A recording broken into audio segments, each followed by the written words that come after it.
يقول النبي عليه الصلاة والسلام: ما من عبد مؤمن إلا وله ذنب يعتاده الفينة بعد الفينة، أو ذنب هو مقيم عليه لا يفارقه حتى يفارق الدنيا.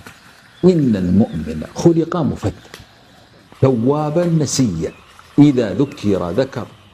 إن هذا الحديث دليل على أننا نضعف، فلذلك إن كنا نحب ربنا فعلينا أن نؤدب أنفسنا وأن نرجع إلى الله عز وجل.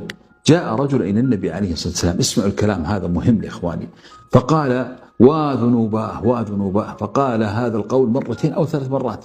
فماذا قال له النبي عليه الصلاة والسلام؟